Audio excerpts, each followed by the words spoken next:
Let's move. Let's talk about Sabonis. I mean, it wasn't this deadline, Right. but we haven't talked about Let's get into that. Leading off here, the Sacramento Kings traded away Tyrese Haliburton, Buddy Hield, and Tristan Thompson, and they received Domantas Sabonis, Jeremy Lamb, and they received someone else in that too. Oh, Aaron Holiday. it, which got flipped anyway. Got flipped anyway. Obviously, the big pieces in this one is Sabonis going to Sacramento and Tyrese Haliburton going to Indiana.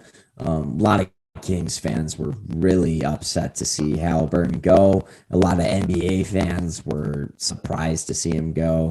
I wasn't too surprised to see it happen. I knew like the Kings wanted to make a move. I would have thought between the two, maybe they were going to choose to keep Haliburton over Fox just because he's younger, but you know, I can see why they make one decision over the other. And I mean, they get some bonus out of it. He's 25 years old, two-time All-Star, and he just had a fantastic debut for them against the Timberwolves. He had like 22 points and 14 rebounds.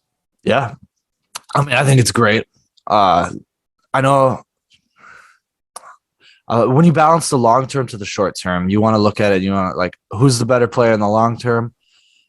Haliburton could certainly had more potential to be that superstar than De'Aaron Fox does, but De'Aaron Fox is already a star.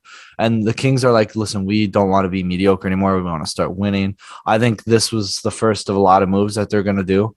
I mean, we just talked about they just got Dante DiVincenzo. That's a nice perimeter defender along with Mitchell. Davion Mitchell, who they've cleared up some room for and who's been blossoming. He's been doing great recently, especially offensively, is where he's taking this big jump. He's been there defensively since day one in the league. So, and they're ready to start winning games. This is a huge addition with Sabonis. I think he's probably going to play their center moving forward. I can't wait to see what they do in the offseason. I think there's still moves to come, but they've committed. They're like, we want to be a playoff team. We're going to do it. We have 2 stars. They're going to move forward with that. You and I talked at the beginning of the season. De'Aaron Fox is one of the most underrated players in the season.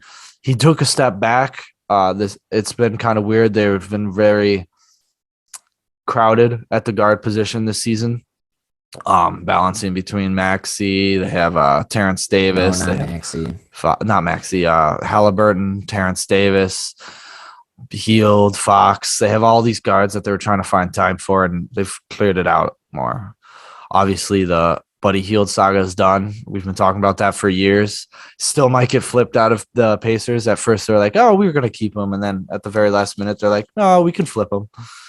But yeah, well, we're done talking about trades the rest of the year, buddy. So I don't want to hear any more Buddy Hield speculation till the offseason from you. Yeah, I mean, all the places I know you can't help yourself, but all the places I said Buddy Hield was going to go to, he didn't go there.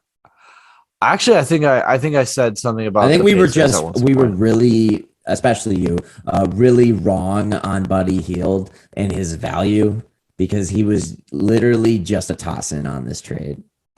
I don't know. I don't think he was a toss-in. He certainly has the value. I mean, if he was just a throw-in, you're saying that Haliburton and Sabonis was a 1-for-1 trade, which isn't the case. Certainly, potential-wise, maybe eventually they could be seen as equals, but right now they're not. Tyrese Haliburton still doesn't want to shoot the ball as much. He should be taking more. He can commit more. He's just inconsistent. The drive is a little bit inconsistent, I'd like to say. He's certainly a good player, certainly has the talent. You just don't see him putting up those shots a game. And Buddy certainly is a great shooter. I mean, you can't say that he's going to fit anywhere. I just don't know if he's on the Pacers timeline is the thing. But yeah, I'm glad to see the Kings go in this direction. It's nice to see them. Buddy's gonna be 30 next year, but yeah, I mean the Kings. I think a lot of people are just mad that like you're doubling down on trying to make the play-in this year when you're 16 games under 500. But they're also not far off from the play-in even with that record. They're only like 3 games out. Have to beat out the Pelicans. I think it's just more about context. I mean, we know it. But maybe not everyone wants to talk about, but they haven't made the playoffs in like 17 years. And there's a lot of frustration with that. And you could say like, oh, making the play-in and then losing it in 1 game, that's not making the playoffs. But I mean, I think they want to start a winning culture here more. It's like things have been rocky, and they want to get some wins under their belt for the second half of the season to make them, feel good going into next year.